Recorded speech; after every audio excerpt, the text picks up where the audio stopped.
qui est étonnant, c'est que dans la pièce, donc, René qui est présent, tient ça de ses mots à elle, mais vous ne l'avez jamais rencontré avant. Vous n'avez jamais cherché à rencontrer les gens qui vous connaissent. Et non.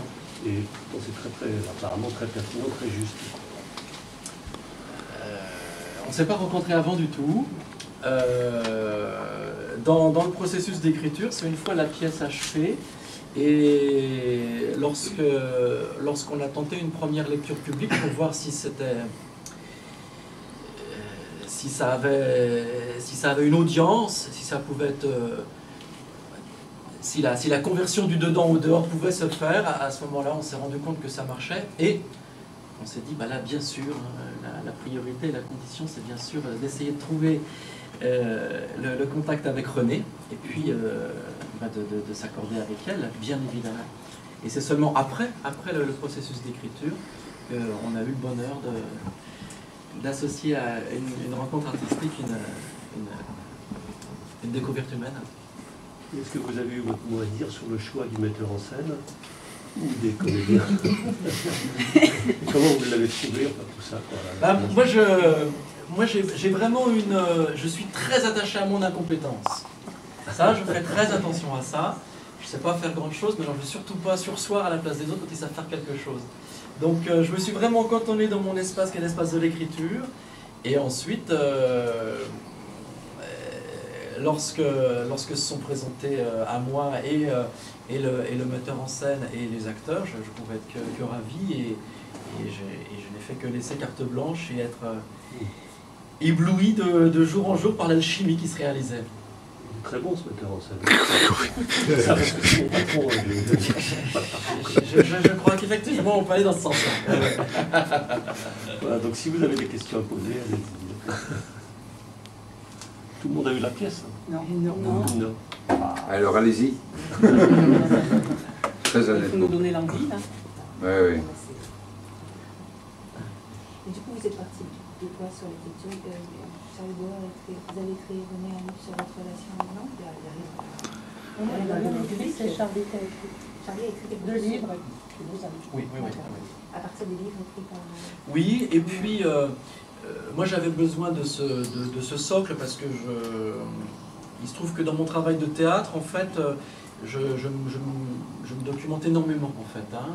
Il me faut quasiment 2 ans de documentation pour produire une pièce. Et des fois, les gens ont du mal à s'imaginer ça, parce qu'une pièce au finish, si vous voulez, quand c'est écrit, c'est pas grand-chose, c'est 20-30 pages.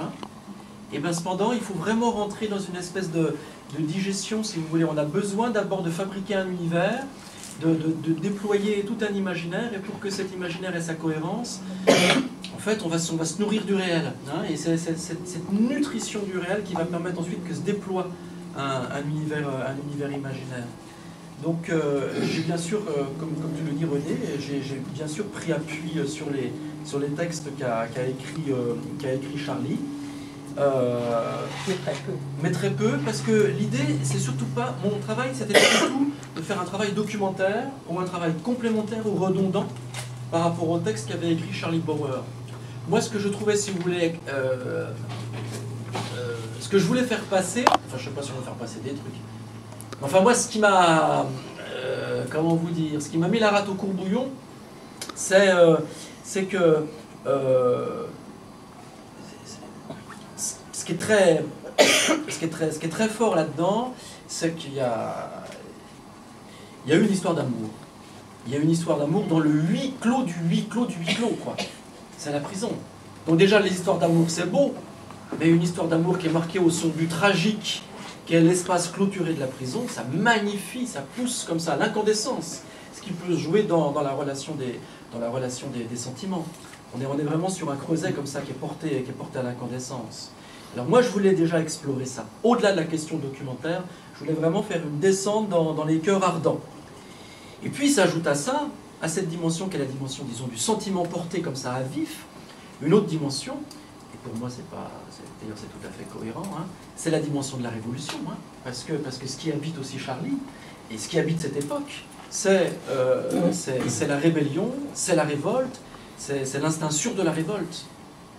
Quand vous ajoutez à l'incandescence de l'amour la puissance des armes en révolte, c'est pas mal. Je la vends bien, non? Non, mais Je moi, rajoute ce un que- élément aussi qui est quand même très important, il ne faut pas le négliger. C'est une expérience de révolution, c'est une expérience d'amour, mais c'est aussi une expérience de littérature. Et ça, je trouve aussi que c'est très important. C'est-à-dire que c'était un pari d'auteur. Hein. Je voulais aussi que quelque chose se tisse, d'abord sous une forme épistolaire. Mon Charlie et ma Renée, hein, tel que je les rêvais, je les imaginais. D'abord commence à s'écrire, puis ensuite se rencontrent, et puis il y a cette expérience qui est aussi une expérience qui est celle du rapport aux mots. Parce que qu'est-ce que vous avez d'autre en prison sinon les mots écrits ou les mots dits, hein. S'il y a un espace qui est aujourd'hui le dernier espace où on ne cesse d'écrire, c'est l'espace carcéral. Donc je voulais en plus qu'il se joue quelque chose dans l'ordre de la belle langue écrite, belle langue qui porte aussi ses sentiments et cet instinct de révolte. Et c'est ça que je voulais explorer. Je voulais explorer cette triangulaire émotion, révolution, littérature. Dans un environnement documenté par les travaux de Charles. Voilà un peu le truc.